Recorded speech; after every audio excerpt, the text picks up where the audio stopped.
Well, good morning, channel. Welcome back. I want to say happy Thanksgiving to you. It is Thanksgiving morning. It is a crisp 41 degrees. I'm out here at my local nature preserve. And you know, I read every comment that you guys put on my videos, and I try to answer every single one of the comments. And I have seen a few recently where it's somebody that's just getting into photography and they're so appreciative of the tips that I can pass on. And it occurs to me that, you know, I never really viewed my watchers as somebody who might be getting into photography.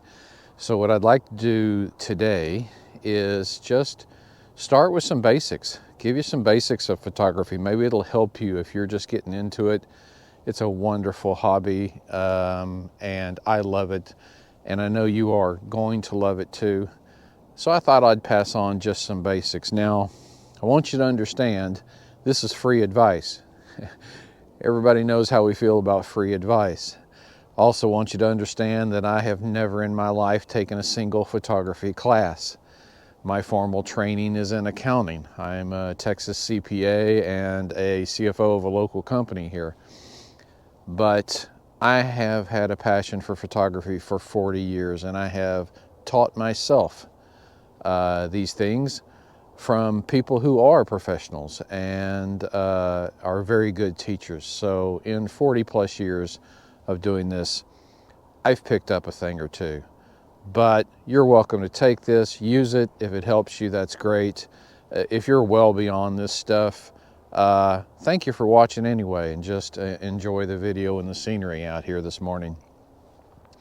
What we're going to start with this morning is what many call the exposure triangle, because there's three parts to it. There is shutter speed, there is aperture, and there is ISO. So I'm going to go through all three of those and just show you the impact on photography of all three of those. You know, photography in today's digital world really is just capturing the light that a scene provides for you, capturing it sharply and adequately. So when you're thinking about getting into the art of photography and you're like, well, what gear do I need to buy? I would encourage you to focus your money, if you're on a budget, focus your money more on lenses than camera bodies. Just about every camera body today has a sensor big enough to capture photos that you can blow up, relatively good size, certainly use on social media, but put your money in the lens. A good lens will result in good photography much more often than a body. You know, any body pretty much will do. But look at the lens lineup that's associated with the body you're selecting, and you know, choose some of the best glass. That you're going to find, and I have found, that has helped my photography quite a bit.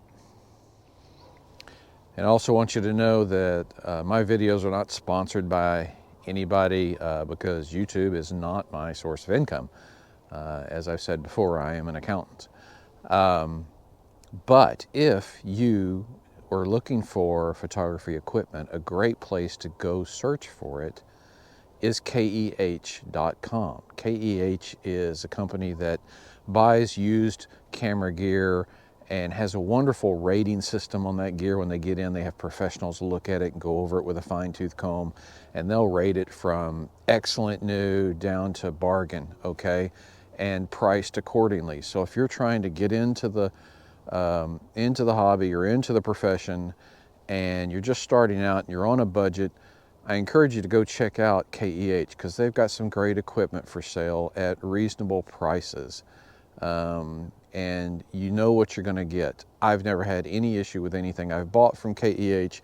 I've sold a lot of great equipment because I take care of my equipment. I've sold a lot of great equipment to KEH, so I know somebody is the beneficiary of some great used equipment at a lower price that's been well taken care of. There are many other stories just like that at KEH. So if you're looking for equipment, go out and check them out. All right, the exposure triangle. Obviously, the first one everybody thinks about is aperture. aperture is inside the lens. There are a series of, they call them blades, and they kind of make a circle, and they open and close depending on what aperture you choose. It's a little backwards because the smallest aperture number, you'll see numbers like 1.4, 1.2, 1.8, 2.8. Those low aperture numbers actually mean a really big open hole in your lens. The fan blades open up. How big do they open up? Well, when they open up big enough, they let more light through. And so a lower number aperture lets more light through. Whereas a higher number aperture closes that hole down and gives you better depth of field, more things in focus on your photo. Think of it like squinting to see something. You know, we squint, we reduce our aperture, if you will, in our eyes to focus on something in the distance. It acts very similar, the same way.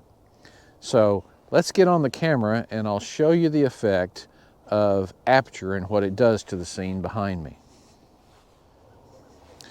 Okay, very simply, I'm starting out with the lowest aperture number that I can select for this camera. That's f4.0. I'm sorry if you can't see the screen. I hope you can see the screen here. That is aperture 4.0. So what that's doing is it's opening those fan blades as wide as they can go in this photo, all right? Let me take ISO off of manual. I'm just going to put it on 100 just because I don't want anything other than aperture changing for our example here, okay? So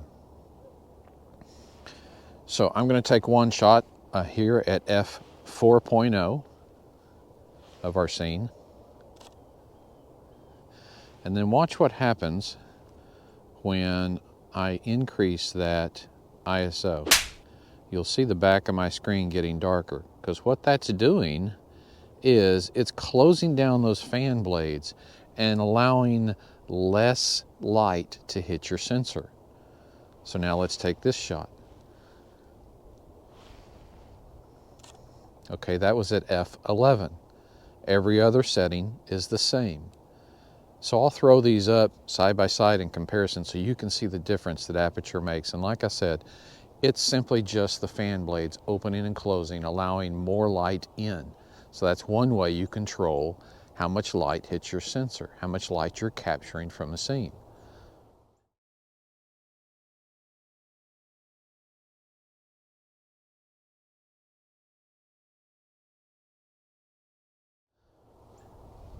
A lot of times you'll hear people talk about exposure bracketing, and all that is taking one light photo at say f4, one dark photo at say f11, and combining them in say a Photoshop or Lightroom so that you get great, you don't have highlights that are so bright you can't, like those clouds up there, that you can't see them, and you don't have shadow areas like the foreground here, the grass, that you also can't see. So they bracket them and then combine the photos later, okay?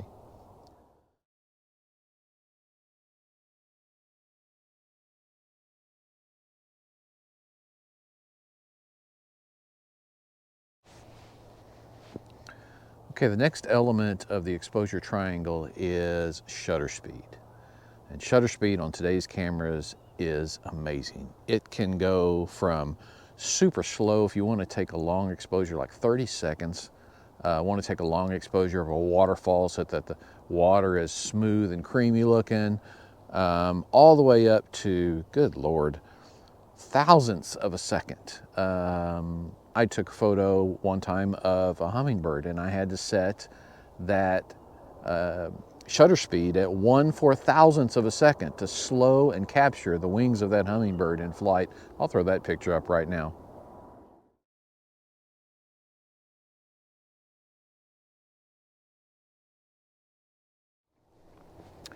So with shutter speed, you are controlling the amount of time that light hits the sensor. A slower shutter speed allows more time for light to hit the sensor.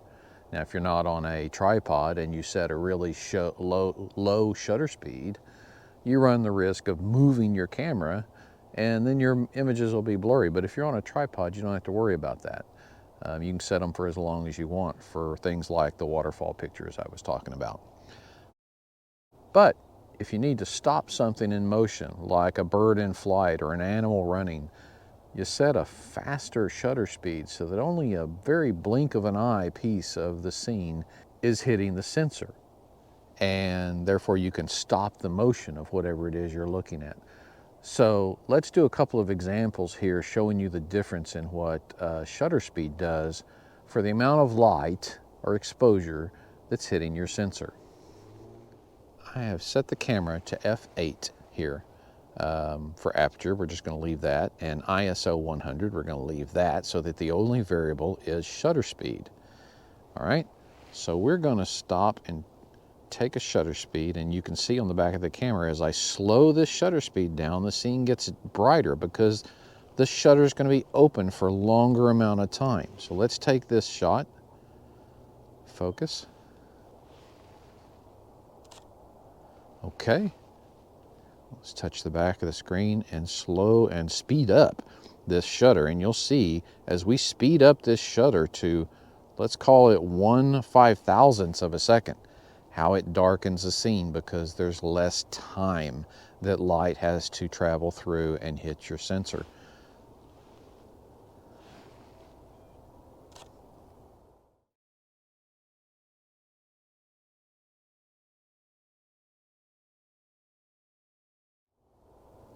So now you have two powerful things to control the amount of light that's coming to your sensor to get the photo that you want to get.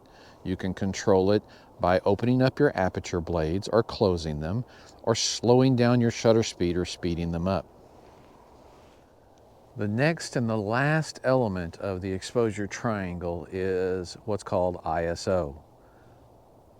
Those letters stand for something. I've heard Tony Northrup say it once. I can't remember. I don't care. You hear some people call it ISO, but you know, some people mistakenly think it changes the amount of light that's hitting your sensor. That's not what ISO does. ISO, think of it as the gain on a speaker. The ISO changes the sensitivity of your sensor. Same amount of light's hitting it. How much is your sensor capturing? It changes the sensitivity of the sensor. So that's the third element of the exposure triangle. Let's show you on the camera here what I'm talking about. All right, so now I have the shutter speed at 1/500th of a second set. We're not changing that.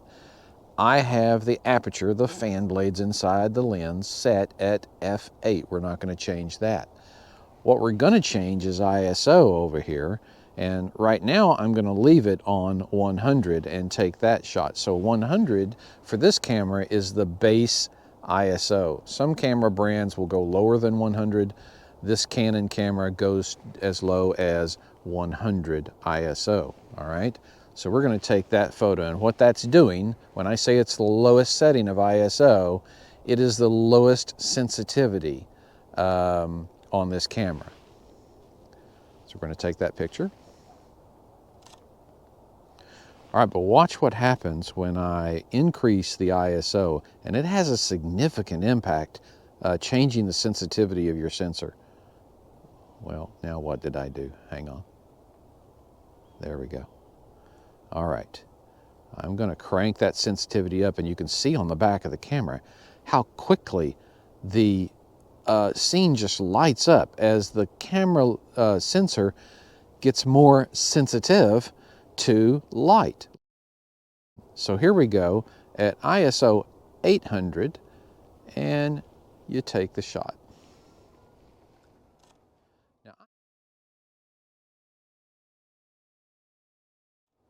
Now I find ISO to be extremely helpful because a lot of times you're in a situation where there's not enough light. We don't have that problem this morning, you can tell.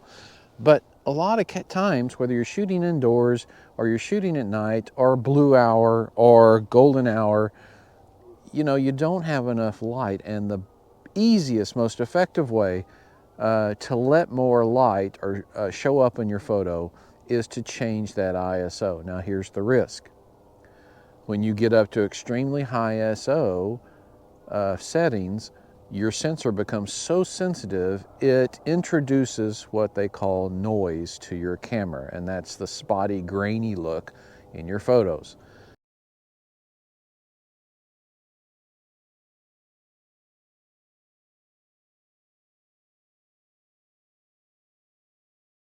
Now, a lot of post-processing software these days can smooth out that graininess just fine. That's why in today's world, you know, ISOs up to, you know, 800, 1200. This camera goes, wow, up to 12,800. Look at the light that comes in now. The screen is white. Anyway, you get to these higher levels and that grain starts coming in very noticeably in your photos. But like I said, software will smooth a lot of that out. And you know, your goal is not to just completely get rid of grain, because that causes other problems when you're at these high ISO levels, but just to mitigate it as best you can to make a pleasing photo. All right, guys, well, that is basics lesson number 1, exposure. It's what it's all about. The exposure triangle. You have 3 powerful tools to change inside your camera to allow the light to come through the lens and hit your sensor and make a pleasing photo. So good luck with your trials on this. Go out and test it, see what you can do, put them in the computer and see the difference that it makes in the photos. The more you play with this, the more adept and better you're going to get with it, and you're going to know which one you want to change depending on the scene. You know, look at what you're photographing. Is it something in motion? Maybe you want to manipulate the shutter speed more than any of the other 2. Are you in a dark environment on a tripod? Well, then maybe ISO and aperture is the way to go. Do you want to take a long exposure and you're really forced then to have a long shutter speed? Well, in that case, you want to play with your aperture and your ISO to sort of control that amount of light coming in your lens. Now, there are times when you can't adjust settings enough, especially in a long exposure situation, like you want to take a waterfall picture and make the water all dreamy and smooth. Well, you may need 5-6 seconds of open shutter to capture that. Well, all the camera settings without external help are going to just blow that scene out. You're just going to have way too much light at 5, 6, 7 seconds, no matter what you set, ISO or your aperture on. So in that case, we have the aid of neutral density filters. I made a video just yesterday of some new neutral density filters that I bought. So I'm going to put one on the camera and talk to you about what it's doing. Okay, for this shot here, if I wanted a very pleasing shot, you know, I've got a setting of, what is this, 1/25. Let's see if we can crank it down a little bit to get some of those highlights blown out, that are blown out in the sky, back in line. All right, for purposes of our example here, we're just going to go with this. In this scene, I have set make sure you're in focus here.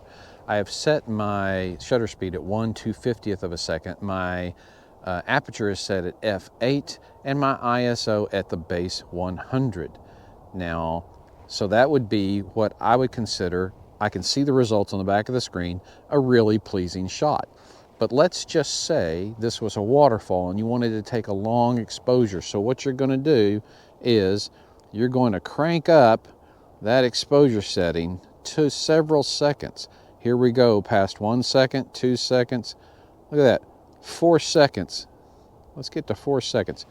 Completely white screen, that's what I'm talking about.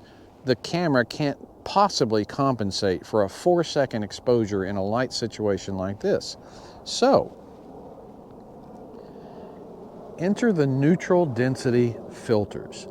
They are expressed, there are different darknesses of glass, and it's expressed in number of stops. Like this is a 6-stop neutral density filter. That means it blocks a lot of the light. 6 stops worth of light. And a stop on the camera is an aperture setting. So that's what it's doing. So let me show you at least the effect of it on this scene, okay? You can see it's already blown out, but if I add this, and by the way, guys, it's magnetic. This is so cool. Just there you go. That's as simple as it is with these Kase filters. Already, it's made an improvement on that scene. So now I can set my shutter speed down to get pretty much where we were before, and I was at 2/50th of a second. I can get down to an 1/8 of a second here with the same settings and take roughly the same picture. All right, let's do one better. Let's jump up from a 6 stop to a 10 stop and see what that does. Okay, here we have a 10 stop neutral density filter, and oh my goodness, is it dark. The GoPro is adjusting the light for this filter. Hello. That's kind of what the camera is doing for you too. So here we go. Let's put this one on. Snap on just like that. Same scene. Now look how dark that got. All right. So let's crank this shutter speed now. We can afford to go slower because it's allowing less light. Now look at this. I can take a 2-second, that's relatively close. I can take a 2-second exposure. Did you hear how long that was? A 2-second exposure and get relatively the same results as the open camera did with 1/250th of a second. That's what neutral density filters do for you. They allow more light in, and the good ones won't change the color of your photo. I know it looks like sunglasses and you're thinking, well, is that going to change the color? No, good neutral density filters will not change the color of your photo. It just allows you to keep the shutter open for longer so you can capture motion in a different way. Guys, I hope you've enjoyed this little tutorial this morning. Again, I am not a professional. I am just passing on tidbits that I have learned over the years, and I probably said a thing wrong or two, but you will get the gist of it. And if you go out and play with these things, you will understand what I was talking about today, and you will have better results in your photography. So I wish you luck.